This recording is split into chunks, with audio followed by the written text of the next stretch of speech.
Alright, welcome to my second guide I have made. This is obviously going to be an Armadyl solo guide, and hopefully you enjoy. It'll be a live commentary as well as annotations on the screen. Yeah, so enjoy.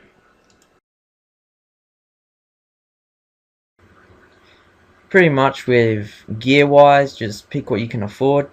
So the rich, if you can afford like the best stuff, of course full pernix, a sigil shield will do just fine. But if you can't afford much and you just want to start making money at Armadyl, or go there for fun, whatever you're going there for, of course you can just bring full careers. Of course, if you don't have an Eek or crossbow, you can just use a rune crossbow. Spectral DFS will do just fine. And upgrade any of these items you can if you have the money. It is worth it. You'll last a lot longer in the trips. And of course, an upgrade to this will be full Armadyl. So Armadyl chestplate, Armadyl chain skirt, and yeah, ranges if you can. Little things like that won't make too big of a difference, but of course they'll help you last an extra couple kills in a trip. When I go there, I pretty much use full pernix.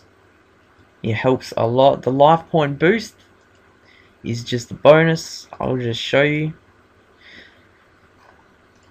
Just take some of this out. As you can see, with pernix you can eat all the way up to 1390, which means bruise will heal a lot more, and same with unicorn healing aura scrolls.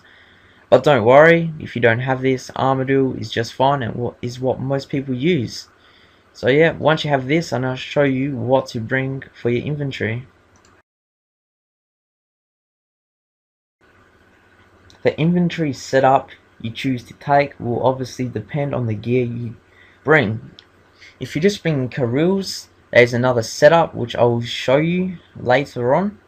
But if you're bringing pretty much at least full Armadyl with a sigil shield, I recommend bringing a setup like this. But of course, if you aren't feeling comfortable, bring an extra couple brew flasks, because that will save you a lot. And a spirit cape will help a lot in the situation when you're brewing down. And enhanced Excalibur is almost a must here, but I don't have one because I'm too lazy, so I'm not going to get one, just cannot be bothered. But anyway, make sure you have a mithril grapple. That is the main thing, and make sure you do not forget, which you will not be able to even get in the Armadyl room. Both ruby and diamond bolts.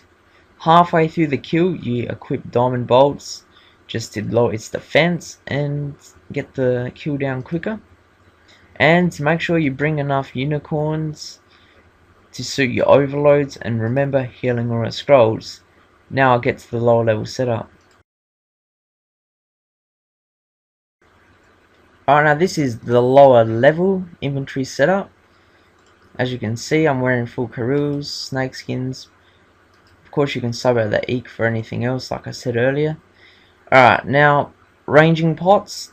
Just bring as many as you feel like you need. And of course, if you have extreme ranges, go ahead with those. Or even if you have overloads, but careers, bring overloads and this kind of setup. Of course, it depends. Like super prayers are recommended, and if you have reverence or penance, it is also good because you won't go through as much prayer. Of course, I'm only bringing one unicorn because I might just last an hour with this setup, because you'll be hit a lot more often without a sigil shield and without the high level gear. But it's pretty much the same setup, but just a lower level. You still got diamond, ruby bolts, still got a mithril grapple, still got my spirit cape. Of course, bring an enhanced Excalibur if you want to heal, just whenever. So yeah, and of course, Stardom and Bruise, I'm bringing a lot more. Depends how much you get hit. After the first trip, you can just suss how many you need. Like you might need more restore flasks and less brew flask. It just depends. And also level requirements. It obviously, the amount of brews you bring depends on your defense. See, I'm 99 defense, so I'll need a lot less brews than someone with say 90. And mage, I recommend 90 plus mage as well. Oh, like the higher the better, because it means you'll get hit a lot less with its mage attack, which is also good.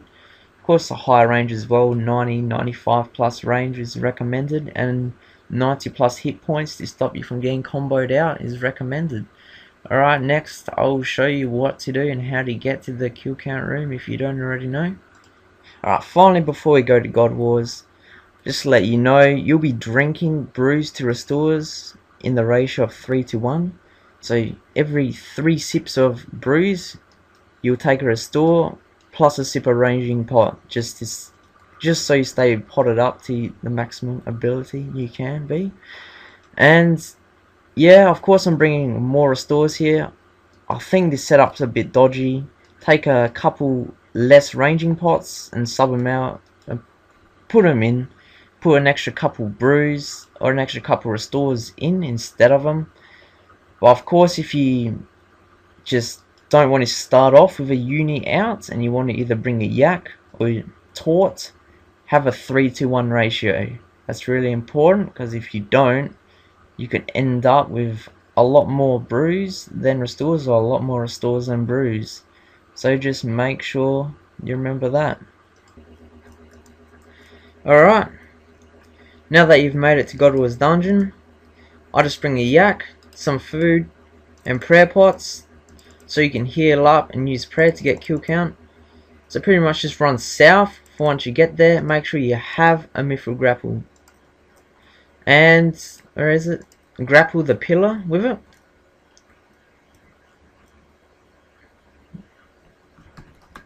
Alright, there we go.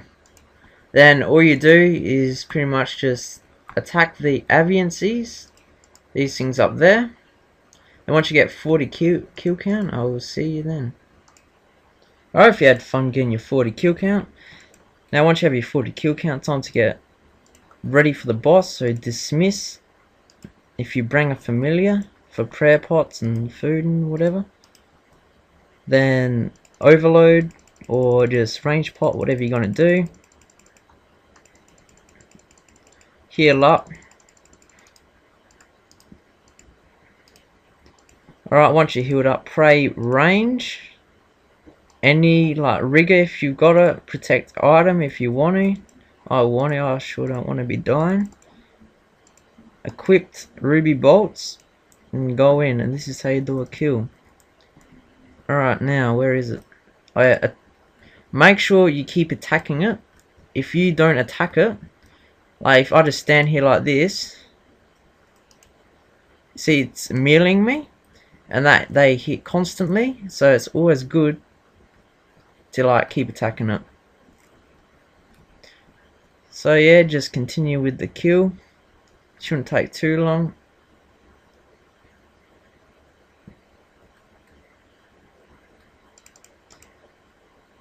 Now it's almost half.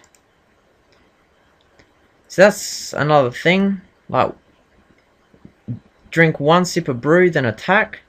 Then drink another sip of brew if you have to drink more brew, so it doesn't run up and melee you, because that can possibly combo you out. Anyway, see now it's half health, so I switch to diamonds, because rubies won't affect it that much.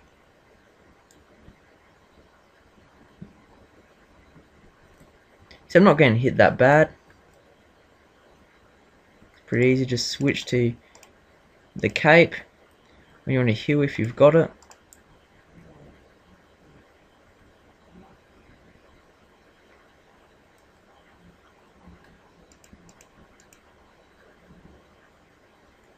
Now this is taking a while.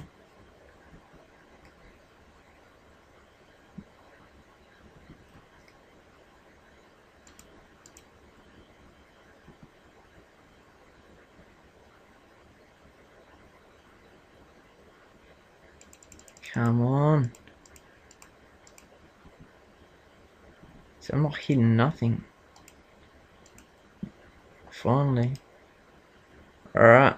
Now it's dead. I'll probably cut half the kill out because that took ages. Anyway, now it's dead. Start by killing Scree. Wingman Scree. Protect Mage. Oh, my dad's here. He's probably going to walk in, and so I'll probably cut that bit out. Don't walk in, but he's going to walk in. Then finish killing. The next minion you attack is the ranger, which is Garen, or whatever that is.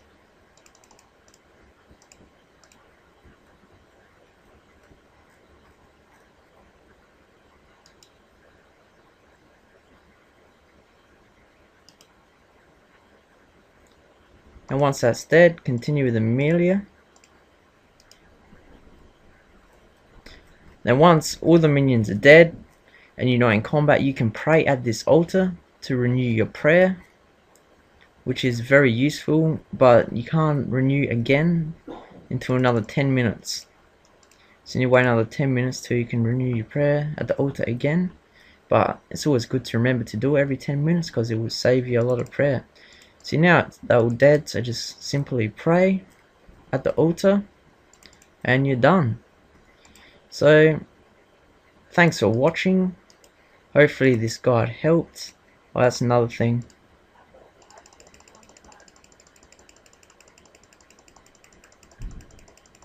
Alright.